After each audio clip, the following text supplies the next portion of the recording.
As promised, what are you, 43 something in the world right now? Alex Michelsen is with us. Nobody ever says anything bad about you. It's actually really surprising. Or similar to this interview, I'm just not asking the right questions. I don't know.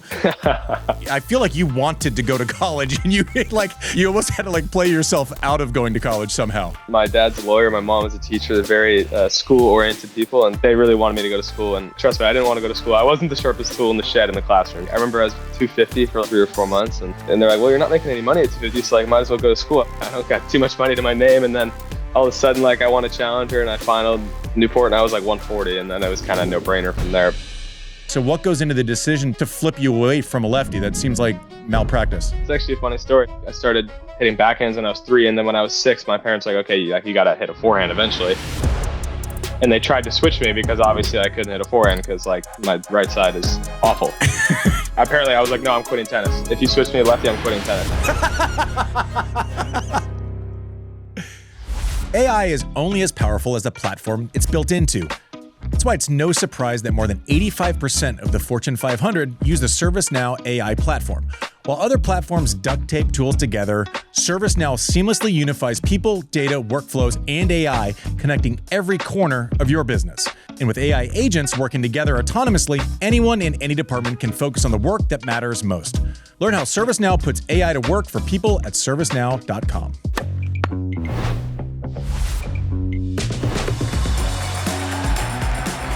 Hey everyone, welcome to Sir, brought to you by ServiceNow. Subscribe. Boop, boop, boop, boop.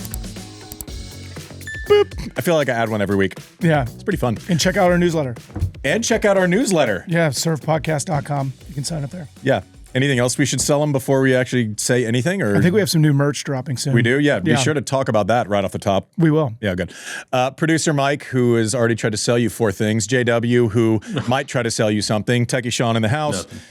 And let's get to a Racket Rundown brought to you by Wilson while we're on a roll. Yeah. Yeah. Start right into it. There we go. I'll sell you something too. Cool story, Peyton Stearns winning in Austin over Taylor Townsend. I love Taylor Townsend, but cool story. Go to Little University in Austin, go win the tournament at Westwood. That's where I used to practice. Where the venue is, that's where. All right. Put in a lot of hours there. Yeah, was he there? Of course he was there. Of course he was there. Yeah, he has to be. He's an institution, absolute institution. She played great. That was fun, but it got me thinking. It doesn't even just have to be tennis. Although I do have the best tennis one, but people going back and winning in a place where they went to school, their hometown. I know you're itching to mention that Peyton Stearns' hometown is what? Cincinnati. Yeah, okay. Yeah. I'll save you. You don't have to go there. But anything come to mind, JW, in tennis? Oh man, you caught me off guard there. There is an event in Basel, Switzerland that I believe Roger Federer had a little success. That's actually a really good question. Someone was saying, you're right. She played tennis there. Peyton Stearns did. Let's also point out NCAA champion. I believe the same year Ben Shelton won the Mets? Boys? Yeah, but also right? To the larger point, Danielle Collins wins. She went if you're winning NCAAs now, it used to be you might make it, or by make it I mean be top 100. Again, we're just proving gravity at this point, but people that actually play college tennis now, it is the minor league system on earth, I think, now. So props to Peyton Stearns. I mean, the best one in tennis is obviously Johnny Mack and Queens. Oh, that's cool. Right? Oh, wow. Oh, that's good. I thought you were still. I was like, is there a tournament at Stanford? Did someone check this while we have the internet? If Naomi Osaka, I know she won the Pan Pacific. Is that in Osaka? If Naomi Osaka won Osaka, she's done better than any of this hometown stuff. She actually won her last name. She won her last name. That'd be a weird one for me. Big win in Roddick. Yeah, right. But you won. What about Andy Roddick Del Rey? We counting that? I never won that. I couldn't do it. I couldn't get over the hump. I was choked like a. Yeah. Something that chokes. Yeah, she won in Osaka in 2019. There you go. Osaka and Osaka. Nice pull there. Oh, well, that's good job. I'd say that's a great question though. We don't think of tennis as having home court advantage, but yeah, McEnroe and Garrett, McEnroe and Queens is at the U.S. Open that's perfect. Yeah, that's it. I think. Cobolli, do you have anything else on before Stearns? we move on, shout out Taylor Townsend. You said that was the first time she that made was it past a weird the semifinals for me. as a singles player. First time she had made a tour semifinal, which is crazy to me because every time I watch Taylor play, I just think she's so good. Yeah. but also played, you mentioned she played singles Saturday, singles Sunday, double Sunday, and then takes the flight, and she's playing qualies in Indian Wells today, I think, which is Monday. Tuesday. Yeah. Well, I think it'd be Monday. Listen, such is the life. That's a good problem to have. Yeah. Right. You're like, that's so hard. It's like, you can't really do anything else with the schedule if someone's not ranked high enough to get in. Yeah. I mean, there's only so much to be done. She seems to be playing with a little bit of a chip on her shoulder, which is, I wanted to play some sound for you as our perfect delivery of her post-match. You're still trying to make that go? Yeah, I am. Sean, can you play this? I'm creating a legacy for myself and, doing it my way, like I said. And so, honestly, everyone that's talked shit, they got to eat their words. So I'm still standing. I'm still here. I'm not going anywhere. And it's only just going to keep getting better from here. So I hope that they buckle up. That's right. Don't talk shit about Taylor, she says. I like that. I like it. I like the big energy going into a bunch of American tournaments. I think she's... Yeah. I mean, nobody has really talked that much. Everyone has pretty much just only been cheering for her for a while now. We were trying to figure out where the shit was, but... It was 15 years ago, and I can tell you who it was from and why it was happening, but everyone likes her now. Yeah. Like, she's still carrying that. She's kind of forcing it a little bit, but because everyone really likes her. She backed out of some tournaments recently to deal with a family thing, and I think she caught a little bit of heat from some people online, can go... Screw those people. You can go find heat anywhere on the internet. That's true. Like, shit, I'm sorry. You can go find it anywhere. Wait, let me ask you this as long as we're here. I mean, she didn't reference the specifics. I don't know if this was issues she had when she was 16 with the USTA that's well trodden. I don't know if this is some unfortunate, some regrettable pose she made in China that she took some heat for. But how much of this do you think, I don't even mean specific to Taylor, did you play this game too of the nobody respects us, prove the doubters wrong, us against the world? It's total athlete narrative, and I think it can be very effective. Did you ever use that? Yeah. I don't know that it was. Yeah, yeah. I mean, I'm sure we all used it, but at a certain point, it's tougher to use. It's not like after being in 2 Wimbledon finals, you can say no one thought I'd be here. So it's it kind of like, I don't know that I was pursuing it like Michael Jordan, like he could find it. I don't know that I pursued it that much, but I was surprised that she had never made a semi of a tour event before. I mean, she's so good. I mean, obviously she's great at doubles. But anyways, happy to see Taylor Townsend play well in singles. Pumped for Peyton Stearns to win in her adopted. You're gonna get mad if I say adopted hometown. I mean, it's just her like college hometown because she's still from Cincinnati. Cool story. Yeah. Great story. Where are you from? Cincinnati. Okay. Cobolli beats Tiafoe in Mexico. Drama around like who's going to play in that and who's not going to play in that. This is just it's kind of bananas, and we're going to be lighthearted here at the front end of this. I do want to plug this before we get into like some kind of more serious stuff in a couple of minutes. We have Alex Michelsen on an interview that we shot last week, which is very happy-go-lucky and maybe not completely representative in tone of the stuff that's happened since then. But we're still going to obviously play it because we were in here. We did it. We did it. But Cobolli, I thought you said he broke into what? Into the top 15. He cracks the top 15. He cracks the top 15. Cracks. Yeah. I asked Mike off air at JW. I was like, it makes the top 10, cracks the top 15. Like, at what ranking are you not allowed to say cracks the top? Or is it infinity? Don't you think it's hard to crack anything that ends in a 5 other than number 5, right? We don't say you crack the top 35. It's funny though, because don't you feel like the real number to crack, first of all, I think is 32, where you get seeded. We never talk about that. I guess you crack the top 20, top 10, top 5. I'm not sure you crack a top 5. I don't know. It's like you crack the top 100. It's a chrysalis. You only can do it once. That's true. You crack the top. You only can do it once. You only can crack it once. So if he can't, like, you can't can't re-crack a crack. No, once he's hit 15, now he's returned to the 15. Yeah. Lloyd, you can't triple stamp and double stamp. You can't triple. That's 100%. That's no erases. Yeah. Narrow joke. Excuse me. Cobolli, top 15 in the world. Good week for Foe. Yeah, he looked great. Won a couple tight ones. Probably wasn't the most at ease down there, but played great. Now just needs to keep doing it. Similar to what he told us when he was in here during the offseason. Just needs to keep working at it. I mean, that's kind of Kecmanovic gets a couple big wins. Zverev makes semis, almost beats Tiafoe. But good week. Glad they're out because that's obviously out of Mexico. The second most unstable place that a tour event's been played in the last week, maybe. Yeah. Medi. So we'll stick to the tennis part first and have some fun with that before we get to the more serious part of it. My favorite statistic in all of tennis is no more. I know. Yeah. 22 titles, 22 bagpipes. cities. I know. Sean, is there bagpipe sound effect? Yeah. Yeah, we don't have chairs, but yeah, let us get the bagpipes real quick. Yeah, so he had won, for those of you who are wondering what we're talking about, welcome to the show, first-time listener. Medi wins. He had previously won 21 titles in 21 different cities, never repeated in one city. 22 titles in 20? I don't know. think it was a lot of 22. titles in a lot of cities. And I think this one was 22, wasn't it? Was it? I don't know. I Whatever. think it was 23. We're professionals. Yeah, like I said, 23 titles. It was 22. It's a lot. It was 22? 22 titles in 22 cities. Now this is 23. Got it. Now that everyone's confused. First time he had ever won a tournament again in the same city. Gets a walkover from Tallinn Griekspoor. But I'll tell you this, though. Like prime Medi, and I say prime just meaning like when he was playing the best he ever had, probably like 3 or 4 years ago, like post. I actually think he won the U.S. Open, but then that next year he was playing great. Like I remember watching him in like that Canada-Cincinnati run where guys weren't really winning games.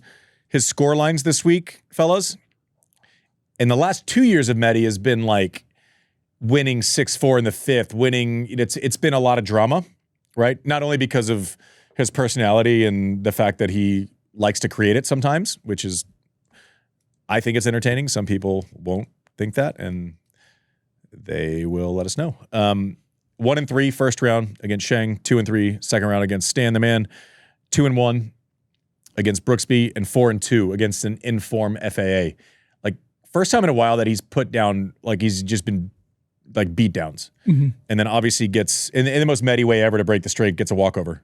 Yeah. From Griekspoor. He had a great week. He actually talked about that he felt really great at the beginning of the week. There was a comment in one of the articles about it that him and his coach just knew it was going to be a great week because he just was feeling it. It's fast. Yeah. I mean, the ball flies through the air, lighter air, the ball gets through the court. But I thought he played great start to finish, which is something that we haven't seen a ton of him in the last maybe 2 years. He lost 4 straight matches in majors last year. So this is a nice recovery. And I also think we all had fun with this stat, right? And how crazy is it? He's never, let alone defended a title, he's never even won it a second time. First of all, 22 and now 23, that's a big number. I mean, you mentioned Stan, who he beat.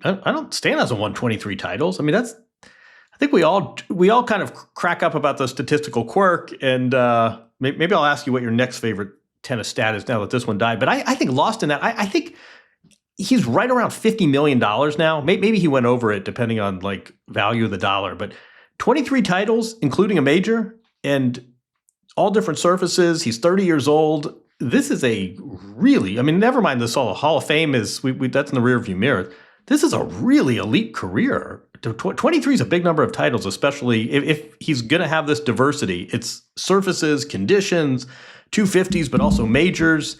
Lost in this stat is really an A-list career. So good on Medi. You said Hall of Fame's a lock? Do you have a next favorite tennis stat now? That Hall of Fame's a lock for Medi? Yeah, you said Hall of Fame's a lock? Yeah. Oh, yeah. I mean, based on precedent of who's gotten in, I mean, he's been number 1 in the world. Mm-hmm. He's won U.S. Open.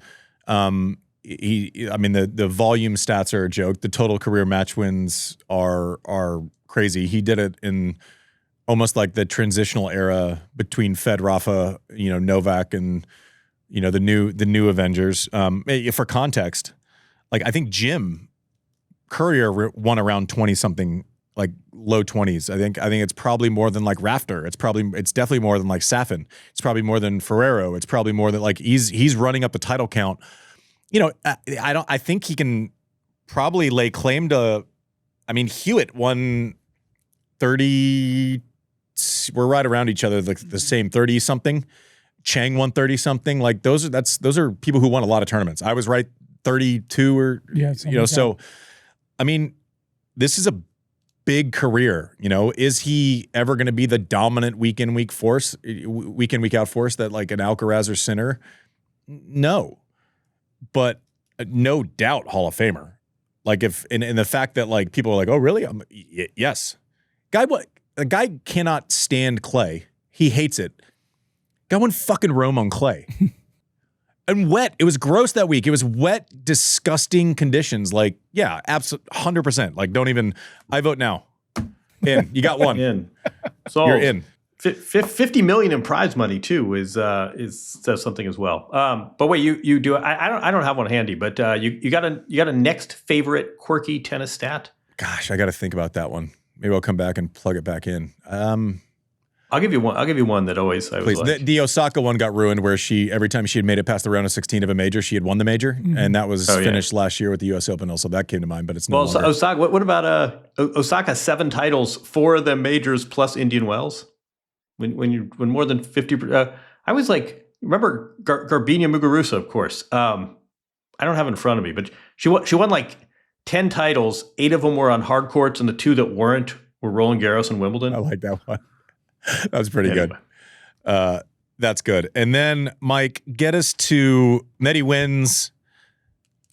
Everyone's happy. Yeah. And now he is living in the basement of a hotel in Dubai because their world quite literally exploded. Along with some 40 other ATP players, staff members, personnel, coaches. And so currently they're all apparently, hunkered down in place in a hotel that was provided by the ATP that has been, fortified and they're being protected as best our understanding is.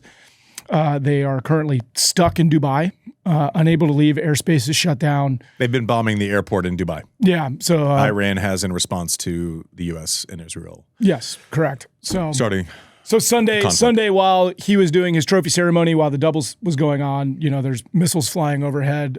During the doubles. Like, that's what people are saying, that basically it was during the doubles match where a lot of these attacks were beginning. ATP has issued a statement recently saying the ATP is closely monitoring the evolving situation in the Middle East, remains in regular contact with our players, their support teams, and relevant local authorities. The health and safety and well-being of our players, staff, and tournament personnel is our priority. We can confirm that a small number of players and team members remain in Dubai following the conclusion of the recent ATP 500 event.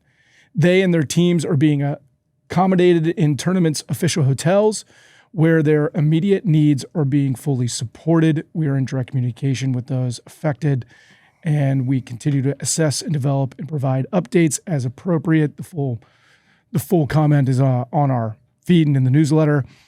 Medi was reached out to by a Russian publication, which he went on to say, as strange as it sounds, on the court, I'm very emotional, but in real life, it might actually help for me to be more emotional at times. So for me, everything is normal.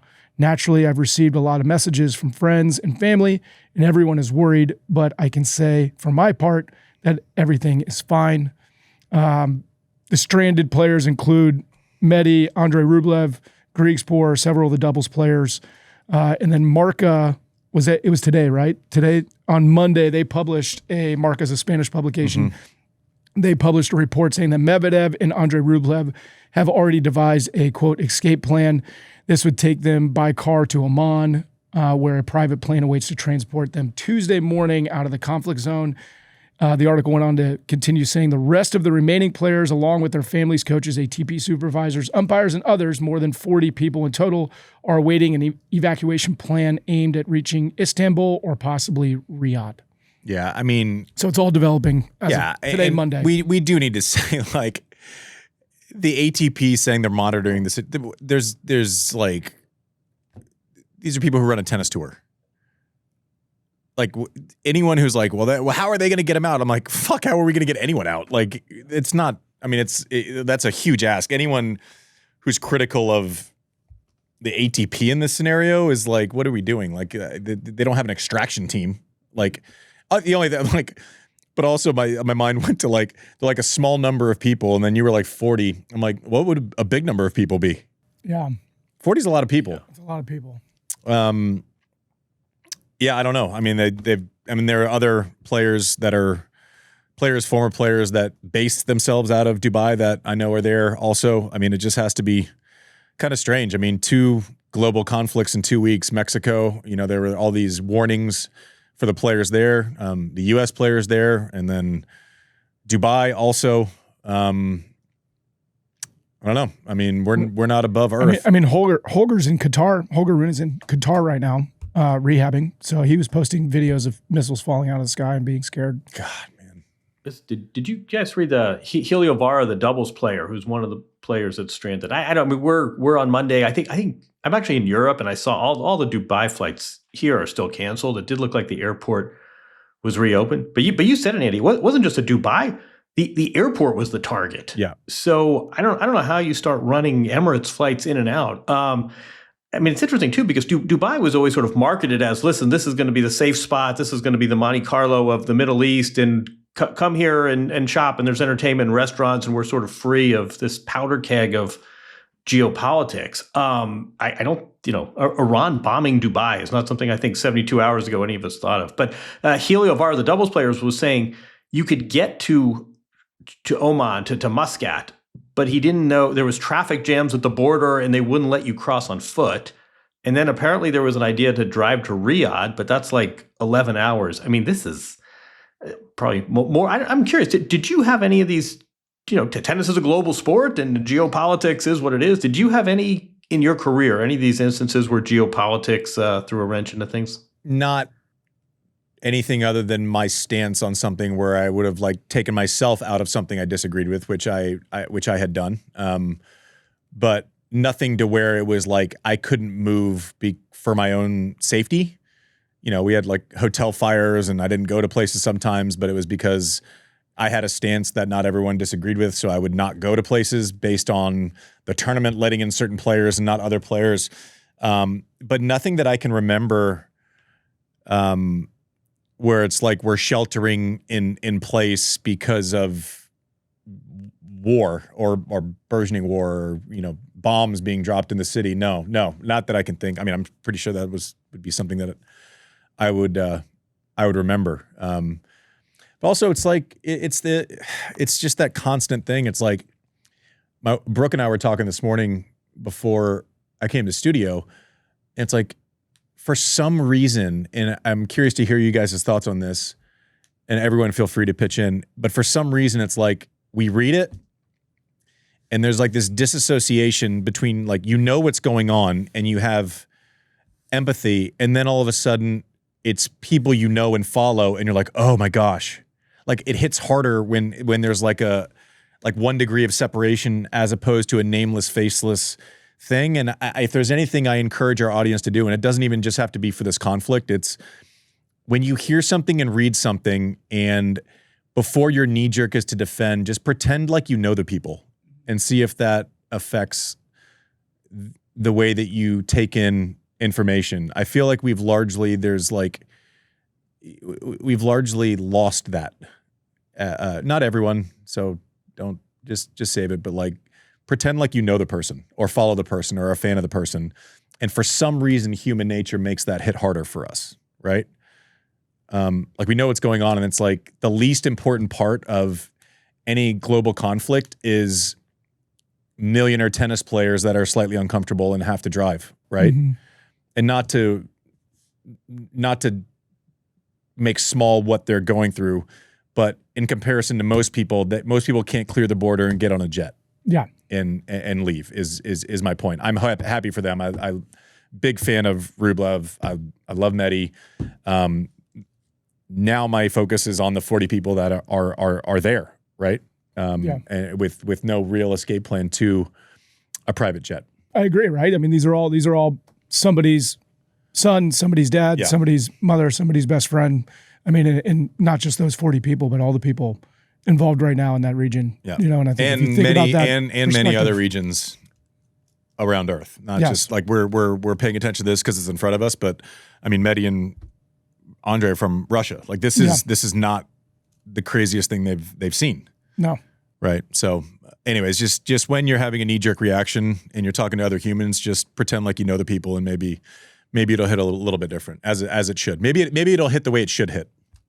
in my opinion. No, I mean, I think that's a really good point. I mean, I think I was going to have a slight corollary to that, which is we can talk about players being stranded and uncomfortable situations and people, you think that's bad. I mean, there are people losing their lives. And I think, yes, that is true. But you know what? It's not an Olympics of trauma here. Like you're allowed to say, I feel bad for Medvedev, even if he's not a soldier on the front lines.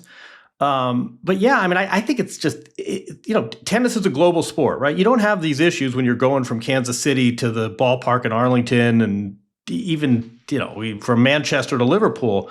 Tennis is a global sport. It's one of the real virtues, but I think tennis is probably particularly susceptible, whether it's Russia-Ukraine, whether it's China issues. It's all part of the bargain when you're a global business, basically. But a week ago we were talking about what was the guy's name? El Mencho, and that seems like ancient history because now it's much more widespread and serious. But I think we're allowed to talk about can Medi get to Indian Wells safely, and it doesn't mean we're discounting the fact that people are losing lives here. No, I mean, if anything, we're hopefully.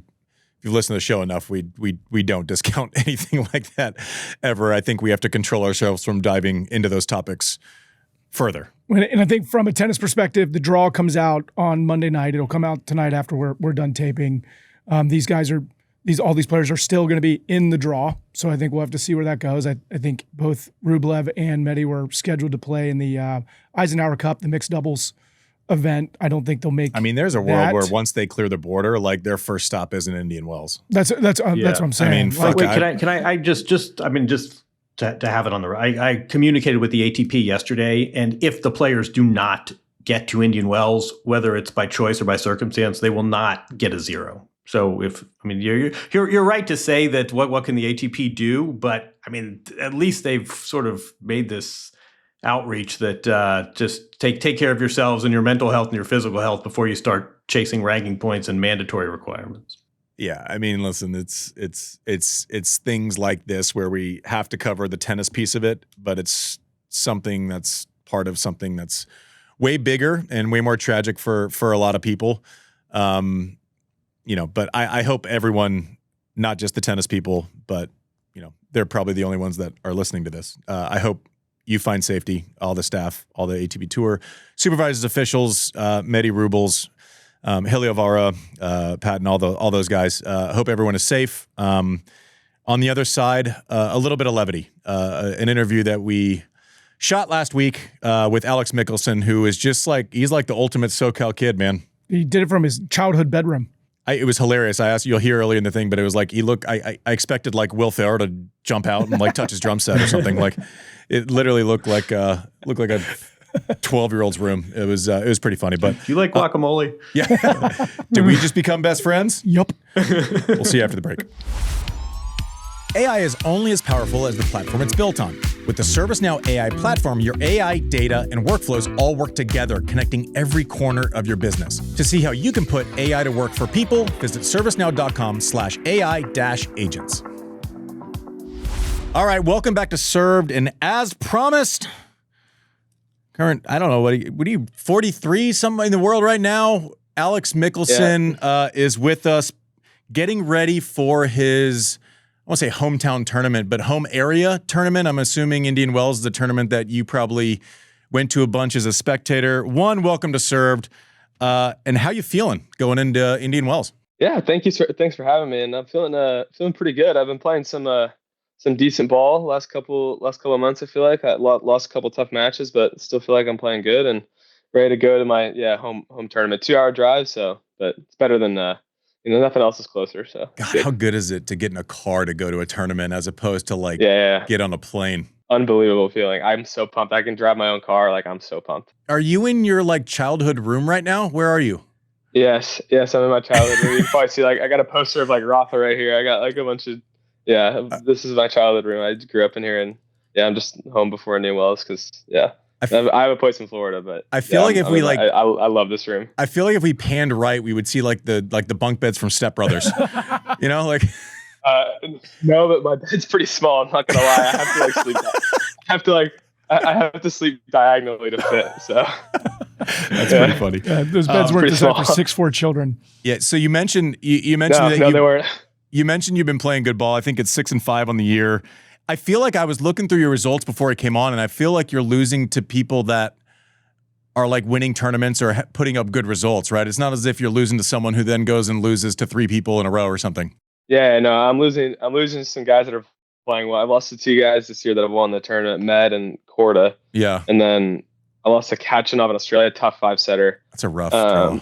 I was a tough draw, but I feel like, that one could have gone either way, but he's got a little more experience than I do. And I lost to Fokina last week. I guess I've lost some guys that, they know what they're doing. So it's good though. It's good. I'm getting to play, some high level guys like that and just more experience under the belt. So it's going to go my way eventually. So I'm not worried. It will. I mean, all you can do is put yourself in position. That's totally right. So one of the things I think is interesting about kind of the way that we were introduced to you or the way that you got to tour was there used to be kind of this precedent.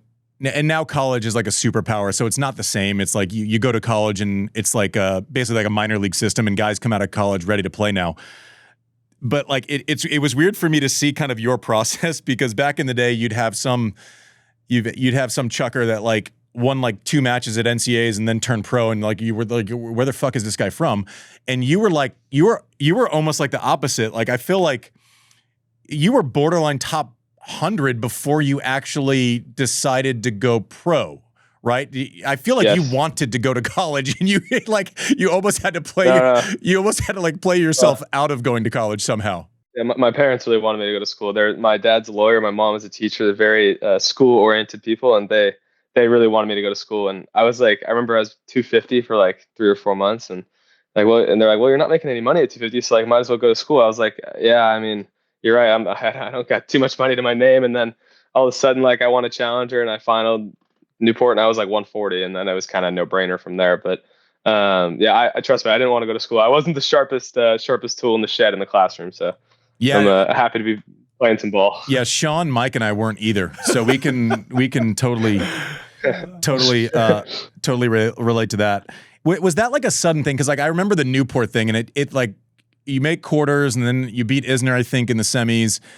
And I was kind of like sitting here. I'm like, this is getting weird.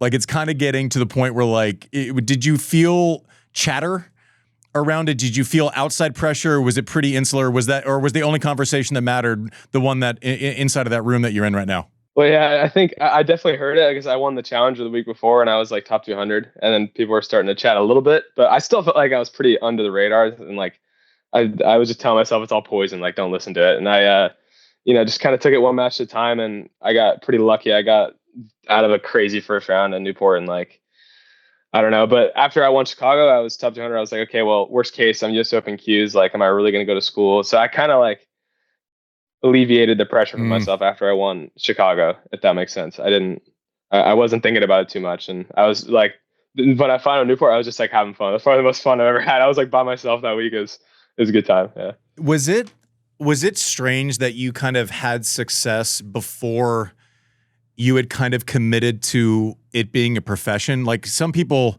I'm just fascinated by journeys. Like some people will play, and then Vachereau wins Shanghai, right? And he was 200 in the world forever. Were you surprised by how quickly you were getting professional wins when you first started kind of dabbling in pro tennis? For sure. Yeah. It all happened super quick. Like, I never really thought I was going to be a pro. Like growing up, it wasn't a thing. Like I was just trying to go to school and like get a scholarship. And I always kind of knew I was good enough for that. But once COVID hit in 2020, I just started like training my ass off, like training all the time. And like, cause tennis is like one of the only sports that we could play because, you're not, it's not contact. So I was just grinding, and I just started, I homeschooled started my junior year of high school, and I just started grinding. And it just kind of like happened really fast. And like, it was like, okay, your juniors, like, okay, now you play futures, and okay, now you're ranked here, so you got to play challengers. And it just kept happening. And all of a sudden I was like 140. I was like, oh, okay, now this is my life. So but I'm not complaining. So it was really quick. Yeah. You SoCal guys, man. Like I remember Sam Querrey, like back in the day, I would use him as like a practice partner. And I was like, what do you think? And he's like, I don't know. I was like, you gonna go pro? He's like, well, I don't know. I'll play pretty good. Like you SoCal guys are like a different breed. Yeah, I think it's like a little more chill here. We're a lot more laid back here in Cali. I think that's what it is. Explain to our listeners, like juniors and kind of, I don't want to call it hobby tennis, but like you're 15, you're playing tournaments. Explain the difference, for the people at home, juniors, challengers, and then to the pro tour, because, you can shoot to, like you did 130, but then shit gets real when you start getting to 60, 50, 40. Every person that you're playing is also a phenom, right? Like it goes. Can you just talk about kind of the levels and kind of your experience with kind of walking up the ladder? Yeah, I mean, there's a lot of levels to tennis, that's for sure. And like, when I'm 14, 15, just like parents are driving me to all the junior tournaments around here. Just kind of, I mean, we're definitely taking it very seriously, but not thinking anything would happen. And then like you get to like the junior slams, right? That's a whole different thing from like juniors. And you got the junior slams, and like then it becomes a little more serious, and everyone's trying very hard, traveling from long ways, and but still not super professional.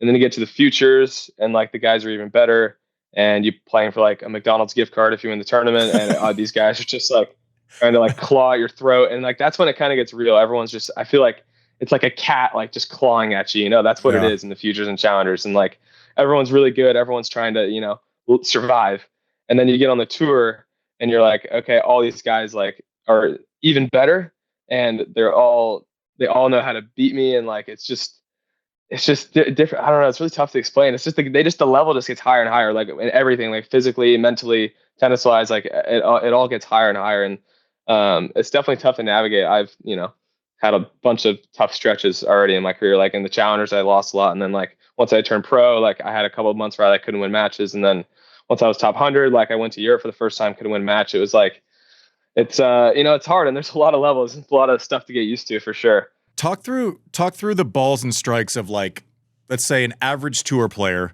right? I look at it, but I also never want to be the guy who talks about tennis, who's 15 years out of it and pretends like he knows it. But like from the outside looking in, it seems like the air count gets cut by like 70%, right? In juniors, you can like people would just miss like randomly, and it feels like it feels like movement is like a non-negotiable. Everyone can just move their ass off, and it's tough to exploit.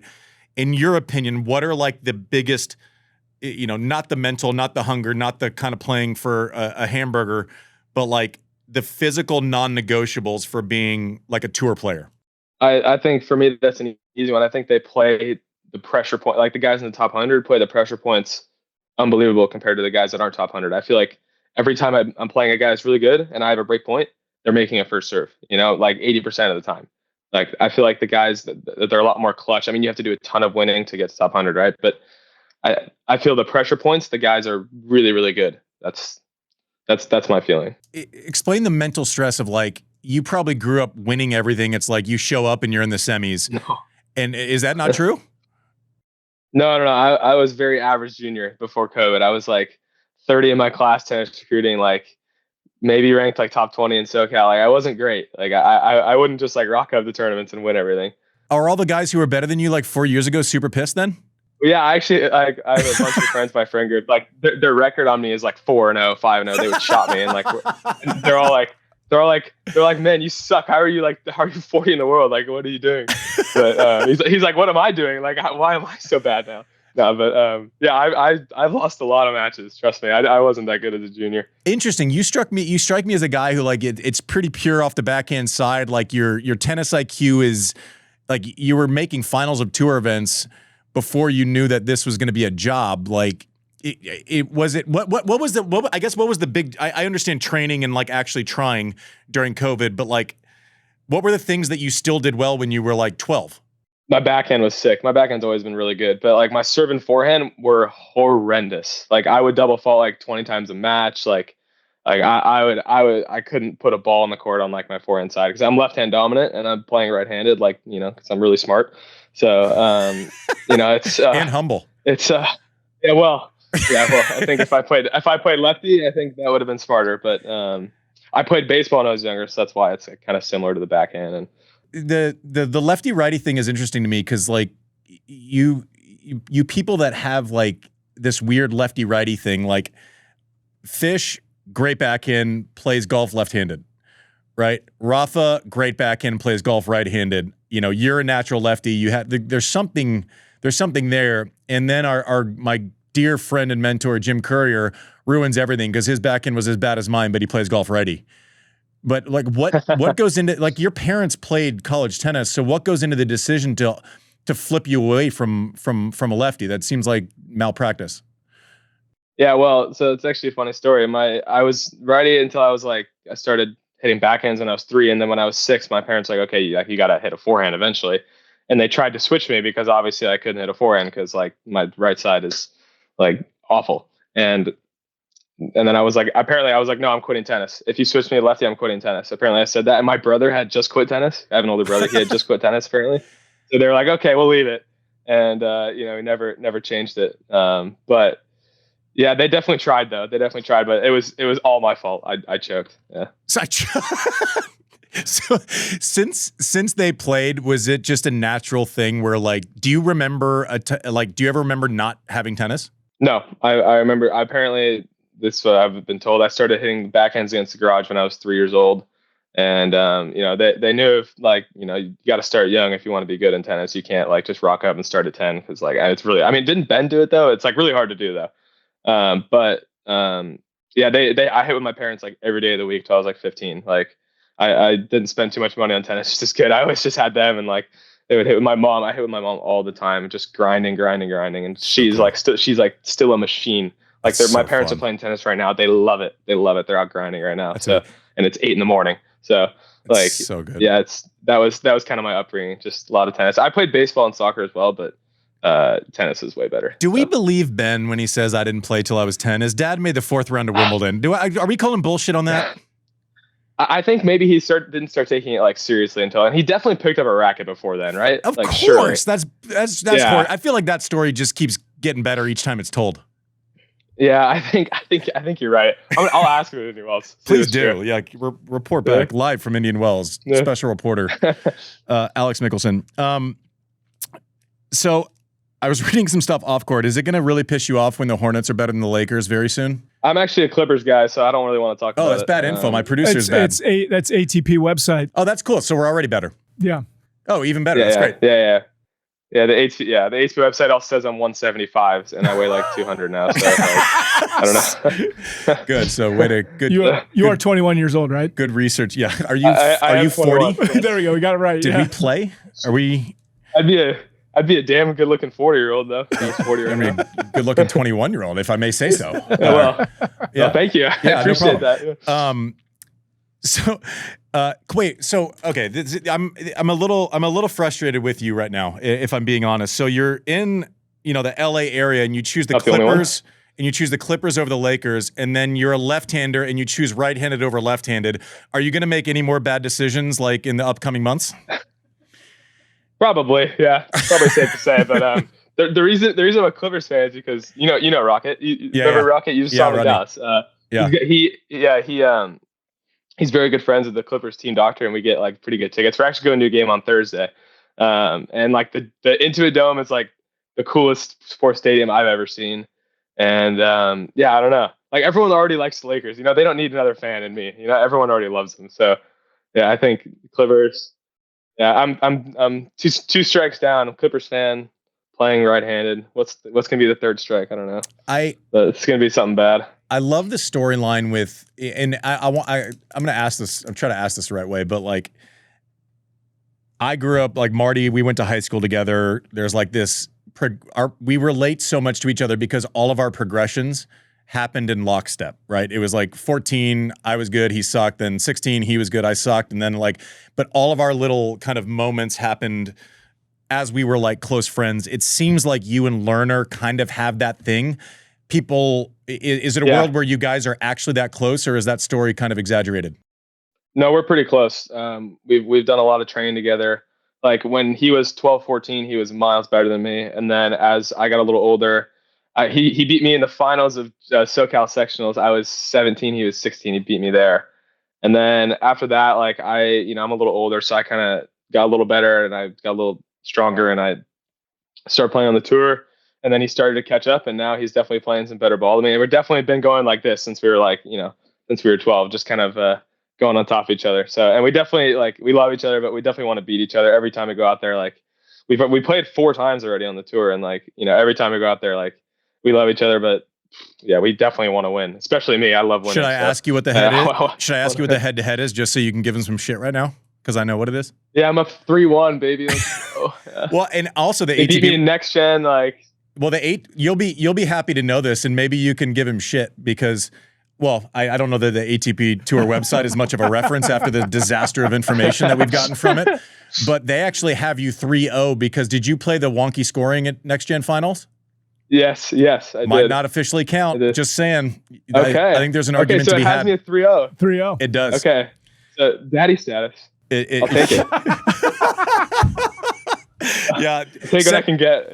You should immediately sign off and take a screenshot and just see what the reaction is. Walk us through, because I know that if Marty had a result and beat a pro, even in an exhibition, I remember he beat I don't know if it was Cecil Mamet or something that was 80 in the world. And I'm like, holy shit, Marty can beat people that are 80 in the world. Have you guys talked about, do you guys take confidence from seeing each other level up kind of over this run? For sure. I mean, when I fought on my first challenger, we were talking about not that long ago, he was like, man, you find your, he was telling me, he was I was thinking man, you finaled your first challenger. How the hell did you do that? These guys are unreal, and then you kind of just level up. And I'm like, now I'm sitting there, I'm like, dude, you quartered Aussie. What is wrong with you? You're so good at tennis. And it's it's kind of and we've been doing that the whole way. So, and when I made 3rd round Aussie, he was like, dude, you're so good. And now it's it's pretty cool. We're in contact a lot. And we, stuff like that. It's really cool. Yeah. And I'm like, dude, I'm asking him, how do you beat Medvedev? I'm like, I don't know how you do it. The guy dices me every time. But I dice you, but then you dice him. So it's kind of I don't know how it works. Yeah, but the tennis is all about matchups. Correct. Yeah, the matchups are never a lot of stuff will always change in tennis. It gets bigger, stronger, faster. Matchups at a certain level dictate a lot of it. I mean, obviously, bad matchup for Alcaraz, he still wins 95% of the time. But matchups are so big. Yeah, when you're Carlos, I don't know if there is a bad matchup. That's the thing. Yeah, geez, that's probably right. Talk about a little bit, because we're going in, when this airs, we will be going into Indian Wells. I had I had been to the US Open when I was a kid, and then going back there, is Indian Wells, does that hold a special place just because I assume that was probably a yearly place for you to go? If you grew up watching, you didn't go there? I went once when I was 8. Dude, this is maybe the biggest fail of an interview I've ever had as far as information and my guessing. I've gotten everything wrong. Well, I was always playing tournaments. I was always during that time. There's always other tournaments going on around here. So I remember going once. I watched Isner play Almagro, and I was like, these guys are a joke. I'm never being a pro. There's no way. I remember having those frozen lemonades that are super good. Ooh. But I only went once. Yeah. Jeez. I remember. Yeah. I was always grinding tournaments. Well, the good news is any press you do from here on out, you're going to have someone that's actually good at their job. So there should be a lot of upside. But you're the guinea pig. You didn't know. I mean, nobody really knows. So. Here we are. Now we know. Breaking news. This is breaking news. Breaking news. He's been a Clippers fan since he was 2 years old. Yeah. We're good. We're so good at our job. Last thing I want to ask you about is you played Laver Cup this year. You played for my idol, my friend, mentor, Andre Agassi. How was that? How was he walks into the team room and the feeling is what? I mean, that was one of the best weeks of my entire life. Really? Seeing him there, I mean, and the amount, it's just the big thing for me was the amount of energy and how much he wanted us to win. He wanted us to win so bad. And he was so you could see the matches, he was pretty tight, but in a good way, and he would just bring so much energy. And, I came out tight as a rope, and he really helped me out that match. I remember. But yeah, I mean, just seeing him there, how can you not get inspired? And you got Agassi, and then you got Rafter over there as well. And it's super hard not to get inspired. And I was lucky enough to play 4 different matches, and in the atmosphere, it was full every day. And, I had a blast. I only won 1 match out of 4, but I still had a lot of fun. Still got the W. Yeah, I got 1. That was the match. The demon got his ear cut in half. The Tyrese Halliburton Olympics tweet. Do you remember that one? No. So you actually won a match. So you contributed way more than Halliburton, but he didn't play a minute in the entire Olympics. And then when he said I know what you're talking about. he was holding his gold medal, and he said when you didn't do anything on the group project, but you got an A. Yeah. I thought that was clean. Yeah, that was Riley. That was Riley. Yeah, that was Riley. Yes, shots fired. I love it. Alex, man, thanks for coming on. I'm a big fan of you. We got to say hello and mess around one night at the U.S. Open last year. You just It was a blast. The kind of behind the scenes. I'm always texting people, and nobody ever says anything bad about you. Everyone really likes you. I think that's actually really surprising. Or I just don't have the right, or similar to this interview, I'm just not asking the right questions. I don't know. All the continued success, man. We're always cheering for you. Come back on anytime. Good luck at Indian Wells. Thanks, brother. Appreciate you. Thanks for having me. Cheers. All right, welcome back to Served, brought to you by Service Now. Michelsen's just a fun dude. He's great. Big fan. Not doesn't seem like he's gonna overcomplicate it. He's like, I was like, what'd you text Lerner? He's like, I texted him, dude, you're so good. I just love I don't know, his whole vibe is really cool. I like him. You don't hear anything bad about him. Fun to have him on. I'd Sam Querrey, like circa 2006 vibes coming out of that interview. Do we have budget in the served coffers for fact checking? Oh, fuck off. I was like, hey, listen, it was on Aaron. the ATP site. Yeah. Okay. Yeah, it's always good. JW, do you ever have any 60 Minutes where it's like, hey, you're a Lakers fan? It's like, I'm a Clippers fan. It's like, great. No follow-ups. No follow-ups. Yeah, I found myself just trying to buy time in the empty space of fuck-uppery. The one thing we do know as a fact is that he is naturally a lefty playing right-hander, and I thought that was so interesting. It's a bad decision. Yeah, it's a bad decision, and I thought it was interesting the way he talked about that. But it brought up this kid, this 15-year-old that now is the youngest player on tour. He got his first couple points. His name was it Teo Davidov? Yeah. And he beat another player in Carousel in Naples this past week to get his first 2 match points. So now he's the youngest guy ever. But the twist is he's fully ambidextrous. So we have a clip. I wanted you to see it. This is interesting. Perfect. Forehand on both sides. It's a video that we're playing right now if you're listening. Good job. It's a kid hitting 2 forehands, Go. depending on what side it goes to. This is the one you have to open. You can open on this one. Open.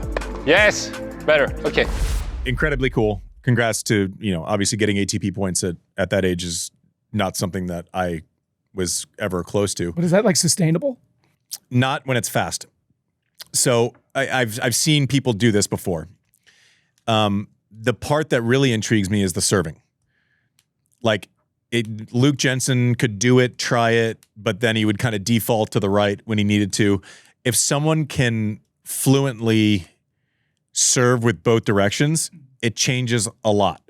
Now, the grip when the ball's coming fat, like imagine Jannik Sinner hitting at you and you having to switch, because it's not, when you're hitting forehands and backhands, your bottom hand is the same. So to hit 2 forehands, you have to not only shift the racket, but you also have to slide it down quickly. I question, and I hope I'm wrong for this kid's sake, I question whether or not you can do that when the speed ramps up, right? So the serving thing is really interesting. It's like, imagine having a baseball player who could pitch equally well right-handed and left-handed. That is potentially game-changing to me. I wonder, there's nothing to prevent you from hitting a left-handed first serve and a right-handed second serve. No. Right? That would be I think you're right, though. It's interesting because someone in Australia said, listen, we all talk about how tennis is going to keep evolving. And he sort of said, listen, there are a number of kids in the juniors and I think in college that did exactly that, are basically totally ambidextrous. Not 2 hands on both sides like Jan Mike, but just lefty forehand, righty forehand. And the response exactly, the pushback was, how are they going to manage the grip that quickly? Well, also think about like returning. Like, are you going to return? At one, a hand has to be on the bottom to return. Okay. Like 140 miles an hour is coming, right? And I'll use this pen, but like your right hand goes here, your left hand goes here. If you're returning with your left hand, there's 4 inches of grip. Your reach is less, and can you firm it up with one hand, right? Whereas, obviously with 2 hands, you kind of use the stability of your bottom hand when you have a 1/10 of a second to react. So I may, and again, I don't know. The other video? I don't know enough about this. Sean has the other video showing him serving. Here, check it out.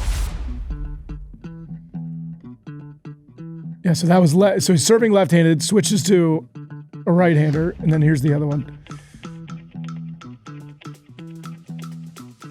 I mean, this is cool. I'm curious to see how it works. I don't know if there's like a contingency plan of like maybe we hit some normal backends every once in a while just in case. Yeah. This is cool. I mean, if you can figure out the serve doing that right, then that's like I don't know. The serve is great. Like if you can serve that way, that's like something we've never seen before. That's really cool. Right. Luke Jensen. Those motions look pretty similar too, didn't they? Yeah, it looked clean on both sides. The lefty-righty motion looked pretty consistent. Yeah, it looked. That's pretty cool. It's something to watch for. I mean, as we're thinking through like what does tennis look like, 10 years ago we would have said 6'7" guys who can run, and here we are. So yeah. No, it's not. But again, I just want to wish the tennis family specifically and everyone in the region, but hopefully safe travels. Hopefully there's a way to kind of get out sooner than later, and tennis paradise awaits if that's possible. But anyways, JW, thanks for joining today. Thanks, Mike. Thanks Michelsen for coming on. Thank you, Sean. Good job. This has been Served, brought to you by ServiceNow. Boop. Subscribe. We'll see you next week. AI is only as powerful as the platform it's built on. With the ServiceNow AI platform, your AI, data, and workflows all work together, connecting every corner of your business. To see how you can put AI to work for people, visit servicenow.com/AI-agents.